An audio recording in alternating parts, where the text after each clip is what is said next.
Just a reminder for you to let your children know that today is a beginning of what is known as Holy Week. It commemorates the Christian belief in the triumphant entry of Jesus to Jerusalem. The crowd laid palm branches in his path. Thursday is leading on Thursday, it led to his arrest. And then on Friday, Good Friday, he was crucified. Uh, Remember, hope is not a plan, but a validation of our faith in the resurrection and our eternal salvation as Christians. So as you move forward this week, please make your children know that Jesus came on that day, this Sunday, to celebrate the Jewish Passover, and was on Thursday of this week was arrested, and on Friday was crucified. So with that, we will now share with you the Sunday morning message from Dr. Howard Thurman. Good Sunday morning, April the 28th, 2024. This is Randy from Randy's Rant with the Sunday Moment. As usual, from Dr. Howard Thurman, Meditations of the Heart. This morning's reading is on page 120, and it is reading 14, We Are One. Long ago, Plotinus, the Greek mystic, wrote, "If we are in unity with the Spirit, we are in unity with each other, and so we are all one." The words of the ancient Greek mystic are suggestive, for they call attention to the underlying unity of all of life, the recognition of the Spirit of God as a unifying principle of all life becomes at once the most crucial experience of man. It says that whoever is aware of the Spirit of God in himself enters the door that leads into the life of his fellows. The same idea is stated in ethical terms in the New Testament, when the suggestion is made that if a man says he loves God, whom he hath not seen, and does not love his brother, who is with him, he is a liar, and the truth does not dwell in him. The way is difficult because it is very comforting to withdraw from the responsibility of unity with one's fellow and to enter alone into solitarity, the contemplation of God. One can have a perfect orgy of solitary communion without the risk of being misunderstood, of having one's words twisted, or having to be on defensive about one's true or alleged attitude.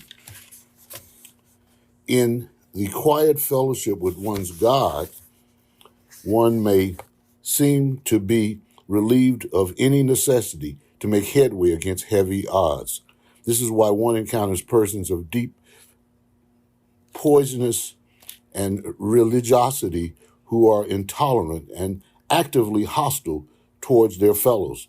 Some of the most terrifying hate organizations in the country are made up of, in large part, of persons who are very devout in the worship of their God. The test to which Polytimus puts us, however, is very searching. To be in unity with the Spirit is to be in unity with one's fellows. Not to be in unity with one's fellows is thereby not to be in unity with the Spirit. The pragmatic test of one's unity with the Spirit is found in the unity with one's fellows.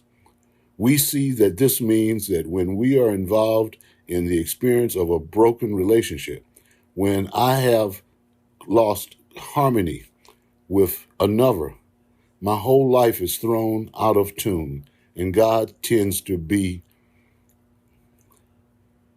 me and another. I draw close to God, and I draw close to my fellows. The great incentive remains ever alert. I cannot be at peace without God, and I cannot truly be aware of God if I am not at peace with my fellows. For the sake of my unity with God, I keep working on my relations with my fellows. This is ever the insistence of all ethical religions. I have read to you this morning, We Are All One, from Dr. Howard Thurman's Meditations of the Heart. I hope we can find that comfort zone between the spirit and the fellow. It is true that we say we know and love God, but yet we've never seen him. But those who we stand right next to every day, we cannot love them the way we love God. This is Randy LaFall with the Sunday Moment. Peace be with you. Come in peace and go in peace. In this space, may we all find solace, inspiration, and perhaps a touch closer to the light that beckons within. This is Sunday Moments. Join us as we embark on a spiritual exploration, guided by the luminous words of Dr. Howard Thurman and the insightful voice.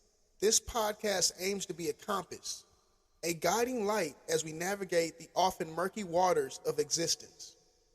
Here we will celebrate the triumphs of the Spirit, delve into the shadows of doubt, and ultimately emerge a little closer to the understanding the grand orchestra of life's purpose. So settle in, dear listener. Let the worries of the week melt away and allow yourself to be enveloped by the transformative power of Dr. Thurman's words, masterfully interpreted